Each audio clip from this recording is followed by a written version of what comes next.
Shadows is a 1959 film directed by John Cassavetes. The film centers around three very different siblings, Lelia, Benny, and Hugh. The scenes alternate between the three siblings who appear to live separate lives. However, their lives converge at the introduction of Tony, Lelia's boyfriend.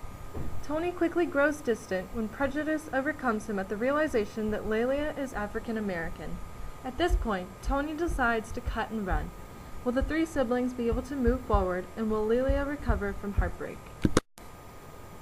Director John Cassavetes got the original idea from Shadows from a script that focused on how Tony stole David's girlfriend, and therefore revealing the competitiveness among men in regards to women. The film was not produced purposely to focus on race, as the title for the film was gathered by stage crew members drawing. Director John Cassavetes felt that this film was extremely personal and that most scenes were based on his own feelings and experiences. Benny reflected the wandering side of his personality. Lelia's romantic impulsiveness rivaled his own. Rupert and Hugh's views on business and friendship as separate entities mirrored his views on the issue. Ultimately, passing for something that you are not, as Lelia did, exemplified how Cassavetes felt about his own life. There are many fun facts about this movie. One of these is that all of the characters' real names were used in the film.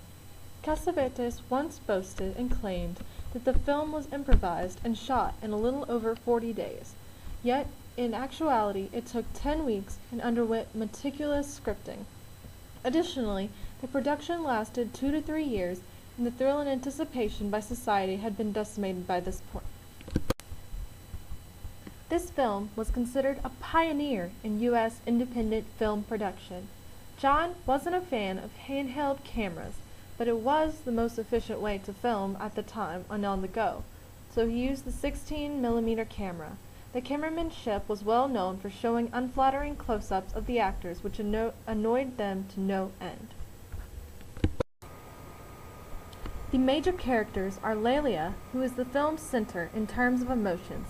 Hugh is significantly older than his other siblings, but he is down on his luck and he's a jazz singer.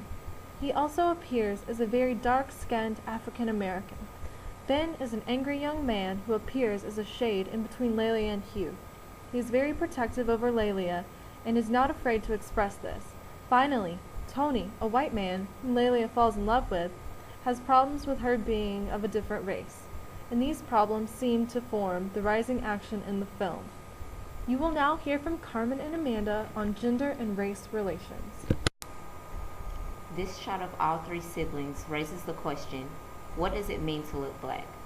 Layla is the fairest and Hugh has the darkest complexion. Without knowing the context of the movie, many would likely assume that Hugh is the only African American on screen. The director's move to use actors that don't look like the widely assumed image of African Americans further addresses the issue of race relations at the time, and how a difference in skin color raised another set of issues entirely. When a person falls in love, it is not usually commonplace to forewarn a significant other of something such as racial identity. This is due to the fact that we often take the people we encounter in life at face value without questioning. Tony fell in love with Layla and her personality, assuming that she was a Caucasian woman. After discovering Layla's heritage, Tony becomes uncomfortable. He eventually returns to try and salvage his relationship with her. However, given the time period, to embark on an openly interracial relationship was grounds for much social persecution. The prospect of others finding out that he was dating a black woman would bring unwanted attention to him, which was part of his initial shock.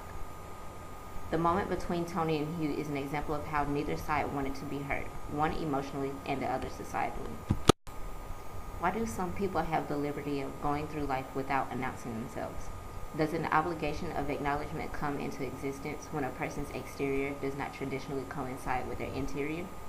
As demonstrated throughout the movie by the siblings themselves, physical identifiers cannot always be used as signifiers of racial identity.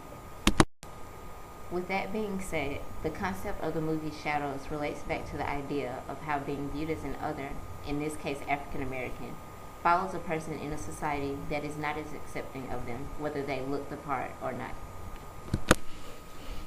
Her brothers Hugh and Ben are presented as two opposing examples of masculinity. The two are often seen in conflict, usually because of their different treatment of women. Hugh is portrayed as more caring towards women, particularly Layla, but also more possessive. This fits in with the fact that he is seen as a more stable example of masculinity, being stronger and more physically stout than Benny, who is lankier and skinnier. The portrayal of Benny's masculinity is more ambivalent. Although he is physically slighter than Hugh, he engages in more traditionally masculine pursuits, such as chasing women and engaging in fights. Unlike Hugh, he has a large number of male friends. These differing examples of masculinity allow for a more nuanced interpretation of what it means to be male. As I will show, women are offered no such opportunity. The only female character who appears more than once in the film is Layla. The majority of women in the film are only romantic interests of the men, or burlesque performers. This leads to a one-dimensional view of women, especially when you consider that Layla's entire storyline is based solely upon what man she'll end up with. Her identity is completely tied up either in her relationships with her brothers or potential romantic partners. And we can see that Layla's relationship with her brothers is not a relationship of equals. Both Benny and Hugh consistently order her around or try to make decisions for her. Most interestingly, although Layla often tries to show a facade of a daring and vivacious girl, when it comes down to it, whenever she is showing that facade, however, it is usually either to impress her brothers or attract a man. When it really matters, such as when Tony is persuading her to have sex, when Hugh is demanding Tony leave, or when Davy is scolding her about Tony, Layla becomes completely silenced and then often slumps into the arms of whichever man is present. This dominance of men can be seen throughout the movie, not only in scenes between the characters but in the staging and cinematography of the film. Portrayals of women are used as part of the scenery throughout the film. For example, Lila and her brother's apartment has a poster of a woman in it that is shown in several shots. Similarly, the cinematography often shoots the men in extreme close-ups, making them appear literally larger than life. In this scene, we can see how Layla is dwarfed by both her brothers. So, in conclusion, the movie offers limited portrayals of women. In the only conversation between two women, the subject is a man. Women are often silent objects of men's desires, sexual or otherwise, and Layla herself often reverts to a passive participant in her own life. Men in the film, on the other hand, are afforded groups of friends, careers, and hobbies, and are portrayed as being larger and more powerful than their female counterpoints. The film does not afford female characters the same luxuries.